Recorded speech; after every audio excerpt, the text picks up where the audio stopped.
Nous sommes le mardi 25 mars. Bonjour à toutes et à tous, bon réveil et bonne matinée. Merci d'être en notre compagnie et bon appétit si vous prenez peut-être votre petit déjeuner avec nous et bon courage si vous partez travailler. Et voici en une petite dizaine de minutes un tour complet de l'info près de chez vous, mais aussi les prévisions météo et l'info au trafic qui vous concerne ce matin, juste après le flash.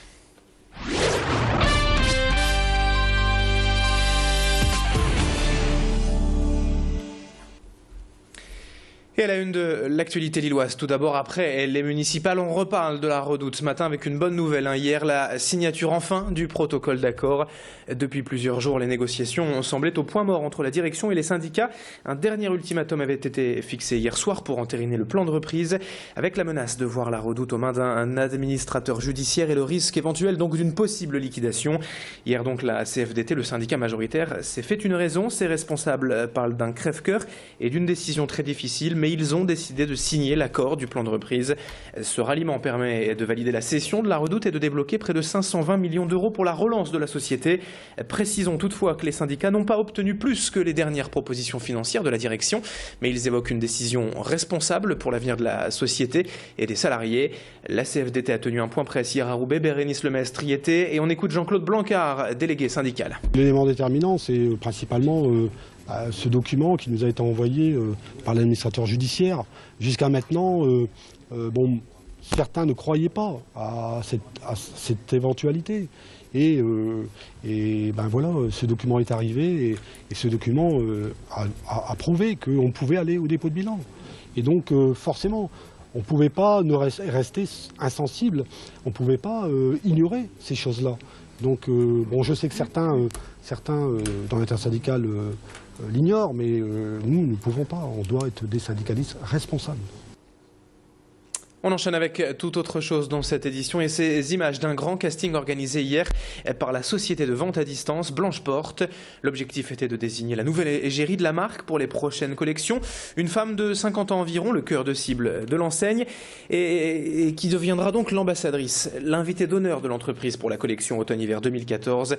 1200 femmes avaient envoyé leur candidature et 5 finalistes ont été retenus pour le casting et cette journée exceptionnelle.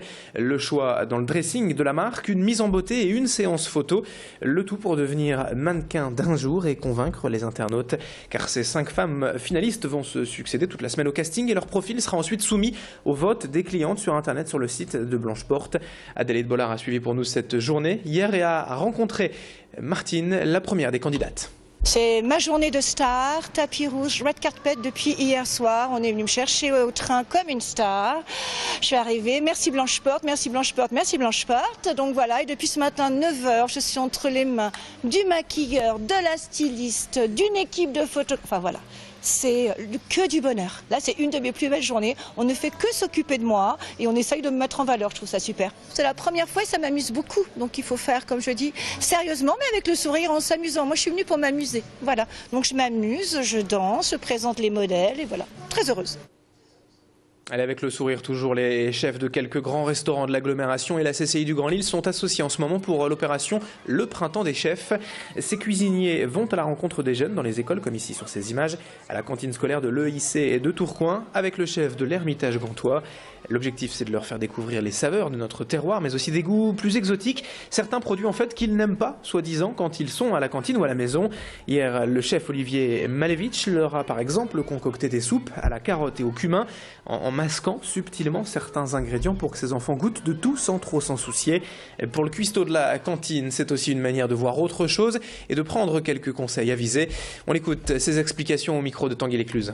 Moi je suis issu du traditionnel, donc je suis rentré en collectivité, donc j'ai toujours ces bases de verrine, de produits à travailler frais. Donc je veux dire, pour moi c'est tout un plaisir que je coupe un peu de mon quotidien de collectivité. On fait goûter ces produits frais par rapport à la rencontre avec le Printemps des Chefs, mais moi automatiquement je fais aussi des animations, comme des animations sur les fruits et légumes. Donc j'ai fait des smoothies de fruits, des smoothies de légumes. Et il n'y a pas longtemps j'ai fait aussi une animation sur les produits laitiers. Donc on leur a fait connaître le pourcentage de matière grasse dans les fromages blancs. Donc on fait une animation toutes les semaines sous un thème différent, justement pour leur apporter un peu le visuel et le gustatif au niveau des produits.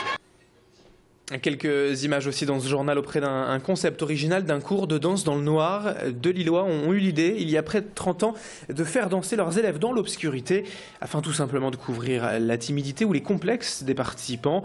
L'idée, c'est donc avant tout de se défouler sans chorégraphie, juste pour le plaisir de bouger, de danser, sans pression et surtout sans craindre le regard des autres. La seule contrainte, vous voyez, est de porter du blanc, des gants notamment pour un effet visuel étonnant. Quant au style, on ne parle pas vraiment ici de Zumba, mais plus de New Yorker dancing, un mélange rythmé de hip-hop, d'house et d'électro. Le concept existe depuis longtemps, donc à Lille, à Villeneuve-d'Ascq, mais les deux profs souhaitent aujourd'hui l'exporter et ouvrir d'autres cours dans la région et en France. Bérénice Levestre a suivi l'un de ses cours dans le noir hier et on écoute donc l'un de ces deux professeurs à l'origine du concept, ses objectifs. Le concept en fait est mis en place pour amener les gens à bouger de manière assez cardiovasculaire, mais toujours en dansant. L'objectif c'est le plaisir, l'objectif c'est de se détendre et de pouvoir se lâcher dans une ambiance légèrement pénombre, ne voyant que l'essentiel, c'est-à-dire les gants, le t-shirt éventuellement et un ensemble visuel agréable. La lumière noire amène les gens à être beaucoup plus détendus et beaucoup plus vite.